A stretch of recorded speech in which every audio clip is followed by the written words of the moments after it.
So here's what happened yesterday that you absolutely need to understand, because when you see what it means, when you really grasp the implications, it tells you everything about where we are right now.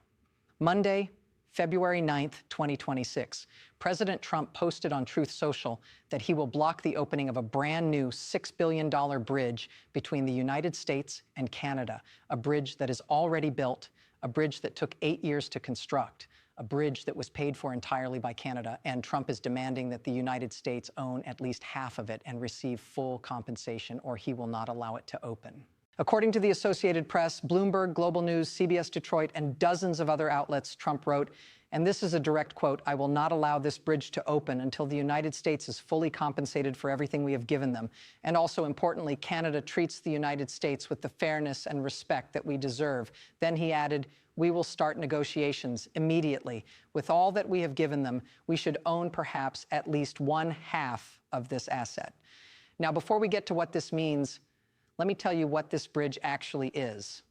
The Gordie Howe International Bridge, named after a Canadian hockey legend who played for the Detroit Red Wings for 25 seasons. According to multiple verified reports, the bridge connects Windsor, Ontario to Detroit, Michigan, 6 lanes, an 853-meter span over the Detroit River, pedestrian and cycling paths, port of entry complexes on both sides. Connection points to Interstate 75 in Michigan and Highway 401 in Ontario. According to a University of Windsor study reported by Yahoo News and Business Today, this bridge will save trucks approximately 850,000 hours per year, which translates to $2.3 billion in savings over 30 years. And according to every single outlet covering this story, the entire project was paid for by Canada. The cost is approximately 5.7 to 6.4 billion Canadian dollars, roughly 4.5 billion US dollars. Every penny funded by the Canadian government.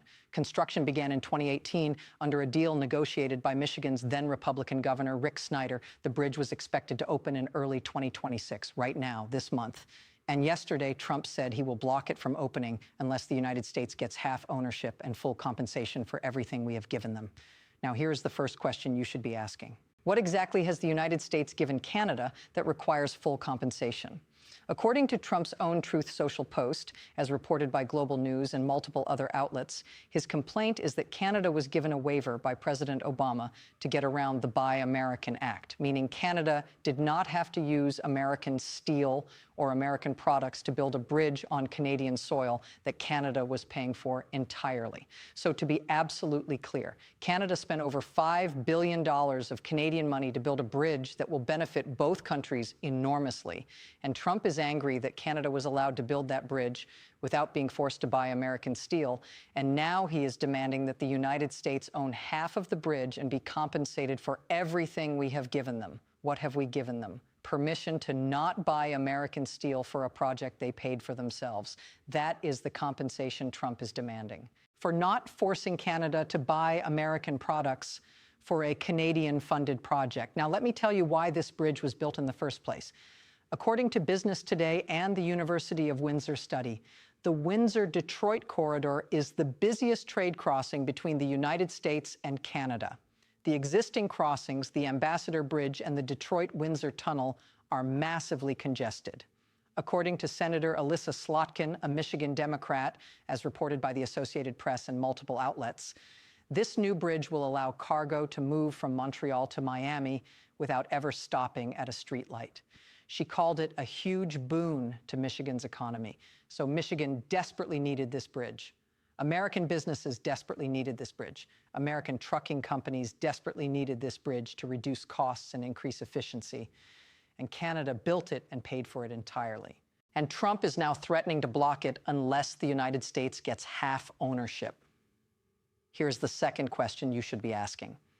How exactly would Trump block the opening of a bridge that is jointly owned by Canada and the state of Michigan?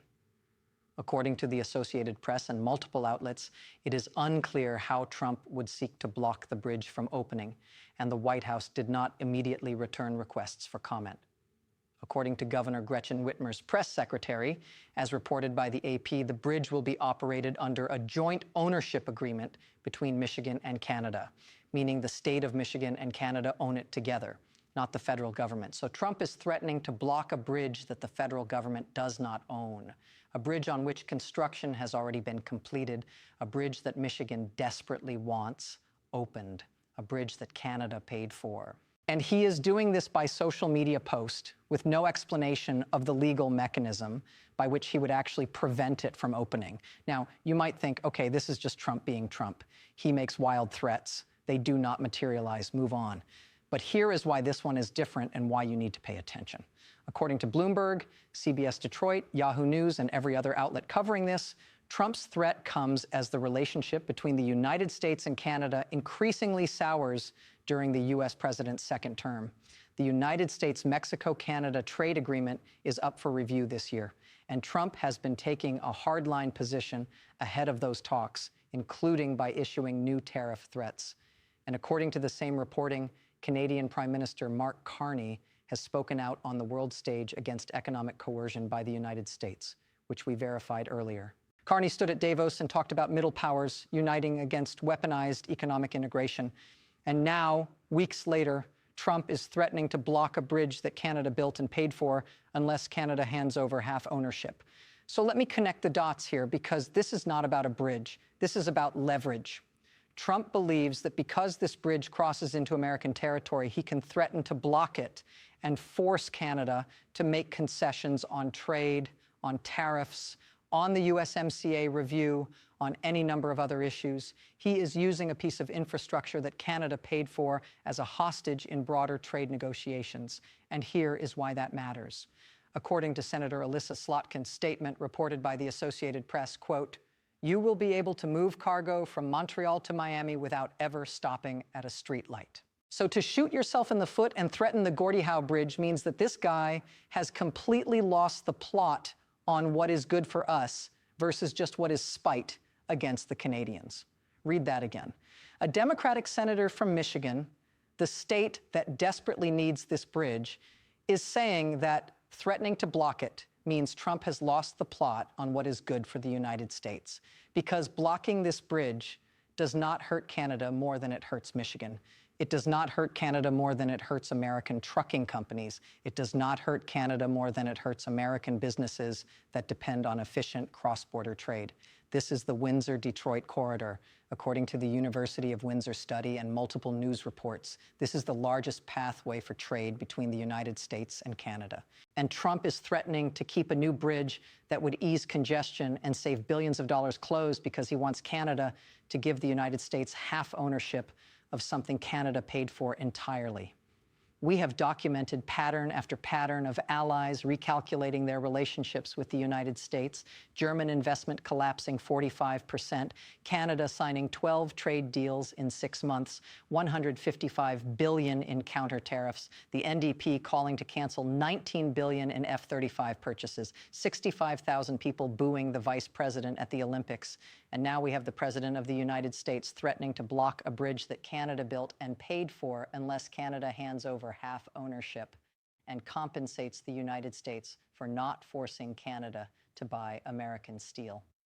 Every single one of these stories is about the same thing: American leadership treating allies as adversaries. American leadership making demands that have no basis in law or precedent or partnership.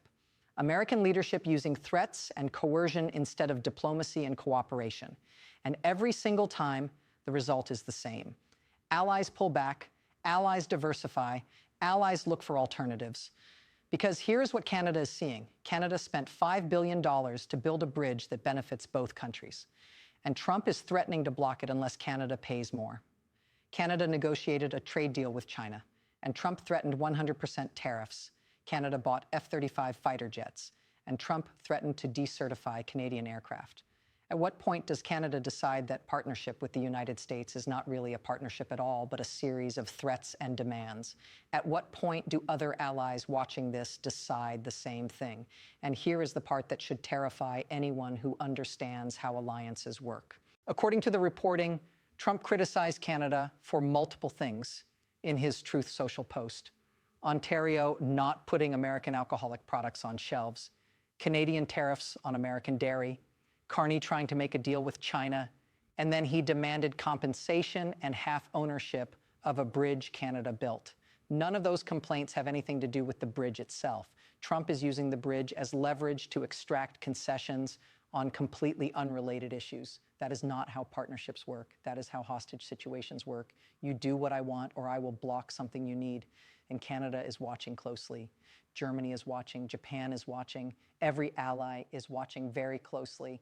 And they are seeing that the United States will use any point of connection, any piece of shared infrastructure, any moment of cooperation as a leverage point to extract concessions through threats. You cannot build alliances that way. You cannot maintain partnerships that way. You cannot lead that way. What you can do is drive allies to build alternatives that do not depend on you, which is exactly what Canada has been doing. 12 trade deals in 6 months, $155 billion in counter tariffs, battery plants 10 miles from Detroit, and now a bridge that Canada built entirely with Canadian money that Trump is threatening to block. Here is what happens next. Either Trump backs down and the bridge opens, in which case his threat is empty bluster, or Trump tries to block it, damaging Michigan's economy while confirming to every ally that the United States cannot be trusted. Either way, Canada has learned a lesson. Do not build infrastructure that depends on American cooperation. Do not create dependencies that can be weaponized. Build alternatives. Sign deals elsewhere.